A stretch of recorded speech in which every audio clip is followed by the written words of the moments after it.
పాండవులు స్వర్గానికి తరలిన మార్గం తెలుసా? నమస్తే, వెల్కమ్ టు ఆంధ్రప్రభ. నేను విద్య.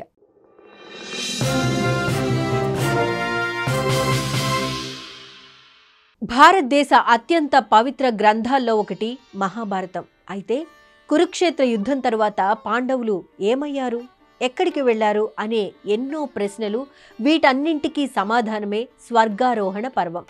పాండవులు భూమి నుంచి స్వర్గానికి వెళ్లిన మార్గం ఇప్పటికీ ఉందని నమ్మకం.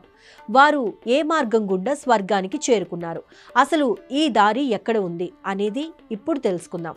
మహాభారతం గురించి అనేక విషయాలు మహాప్రస్థానిక పర్వంలో వివరించబడిందని తెలుస్తోంది. దాని ప్రకారం కురుక్షేత్ర యుద్ధం తరువాత పాండవులు తమ అస్త్రశస్త్రాలను త్యజించి తీర్థక్షేత్రాల సందర్శనకు వెళ్లారని పేర్కొనబడింది. ఆ తరువాత హిమాలయాల గుండా స్వర్గానికి నడక మార్గంలో చేరుకున్నారట. ఆ పంచపాండవులు ఆచరించిన మార్గాన్నే మనం కూడా ఆచరిస్తే స్వర్గ ప్రాప్తి కలుగుతుందని భక్తుల నమ్మకం. ఉత్తరాఖండ్లోని బద్రీనాథ్ క్షేత్రం నుంచి కొన్ని కిలోమీటర్ల దూరంలో పాండవులు తమ ప్రయాణాన్ని ప్రారంభించారని చెబుతారు. దీన్ని సాతో పంద్ ట్రెక్ అని పిలుస్తారు. పాండవులు వెళ్లిన ఈ మార్గంలో నడిస్తే స్వర్గ ప్రాప్తి కలుగుతుందని కొందరి విశ్వాసం. అందుకే దీన్ని స్వర్గారోహణం అని పిలుస్తారని తెలుస్తోంది. ఇక్కడ ఆశ్చర్యం కలిగించే విషయం ఏంటంటే, స్వర్గానికి వెళ్లే సమయంలో పాండవులు తమతో పాటు ఓ కుక్కను కూడా తోడుగా తీసుకెళ్లారు. అయితే ఈ విధంగా నడుచుకుంటూ వెళ్లే సమయంలోనే పాండవులు ఒక్కొక్కరిగా ప్రాణాలను విడిచిపెట్టారట. చివరికి స్వర్గానికి చేరుకున్నది ధర్మరాజు మరియు కుక్కేనట. అయితే ఈ యాత్ర చాలా కఠినంగా ఉంటుందట. పాండవులే చేరలేకపోయారంటే అర్థం చేసుకోవచ్చు ఈ యాత్ర ఎంత కష్టమనేది. ఈ ట్రెక్ చేయడానికి కేవలం శారీరక దారుఢ్యం ఉంటే చాలదు, బదులుగా మానసిక సామర్థ్యం కూడా చాలా ముఖ్యం. అంతేకాదు, ఈ పవిత్రమైన యాత్రను చేయాలంటే మొదట అనుమతి తీసుకోవాల్సి ఉంటుంది. అలాగే నిపుణుల గైడెన్స్ కూడా చాలా అవసరం, లేదంటే ఈ ట్రెక్ చేయడం సాధ్యం కాదు. ముఖ్యంగా ఈ దారిలో ఎటువంటి వసతి సౌకర్యాలు ఉండవు. అందుకే తినడానికి ఆహార పదార్థాలను వెంట తీసుకెళ్లాల్సి ఉంటుంది. బద్రీనాథ్ నుంచి సుమారు 25 కిలోమీటర్ల దూరంలో సాతో పంత్ సరోవరం ఉంది. అయితే బద్రీనాథ్ నుంచి 3 కిలోమీటర్ల దూరంలో ఉన్న వసుధార జలపాతం నుంచి ఈ ట్రెక్ స్టార్ట్ అవుతుంది. పవిత్రమైన అలకనంద నది ఒడ్డు నుండి వసుధార జలపాతం ఎంతో అద్భుతంగా కనిపిస్తుంది. ఈ జలపాతానికి 5 కిలోమీటర్ల దూరంలో లక్ష్మీవనం ఉంది.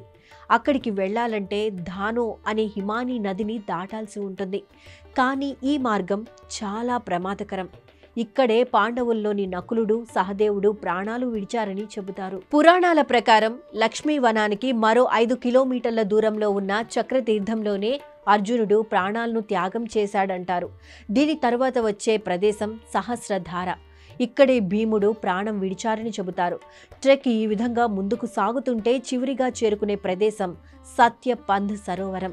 దీన్నే సత్యపంధ అని కూడా పిలుస్తారు. ఈ సరోవరాన్ని సత్యానికి ప్రతిబింబంగా చెబుతారు. ఈ త్రికోణాకార సరోవరం అత్యంత పవిత్రమైనది. ఇందులో ఏకాదశి సమయంలో త్రిమూర్తులు స్నానమాచరిస్తారట. ఇక ఈ సరోవరానికి గంధర్వులు పక్షుల రూపంలో కాపలా కాస్తూ ఉంటారని అంటారు. ఇక ఈ ప్లేస్ తోనే ట్రెక్కింగ్ ముగుస్తుంది. స్వర్గారోహణ పర్వంలో ఈ ప్రదేశానికి చేరేసరికి పాండవుల్లో కేవలం ధర్మరాజు మరియు కుక్క మాత్రమే మిగులుతారని పురాణాల్లో పేర్కొనబడింది.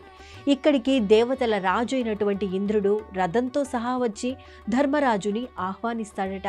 అయితే దారిలో తనతో పాటు కష్ట నష్టాలను ఎదుర్కొంటూ వచ్చిన కుక్కను కూడా అనుమతించాల్సిందే అని ధర్మరాజు అనడంతో ఆ కుక్కను కూడా స్వర్గానికి తీసుకెళ్తారట. అయితే ఆ కుక్క ధర్మరాజును పరీక్షించేందుకు వచ్చిన ధర్మదేవతని చెబుతూ ఉంటారు. సో సాహసంతో కూడిన ట్రెక్కింగ్ అంటే ఇష్టపడేవారు ఈ ప్రాంతానికి వెళ్ళొచ్చు. అయితే నిపుణుల గైడెన్స్ చాలా ముఖ్యం.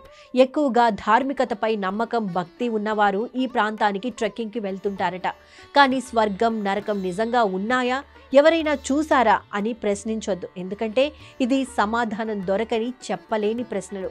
ఇక్కడ ఆలోచించాల్సిన ఒక విషయమే, స్వర్గం అంటే మంచి పనులు, నరకం అంటే ఇతరులకి హాని కలిగించే పనులని అనుకోవాలి.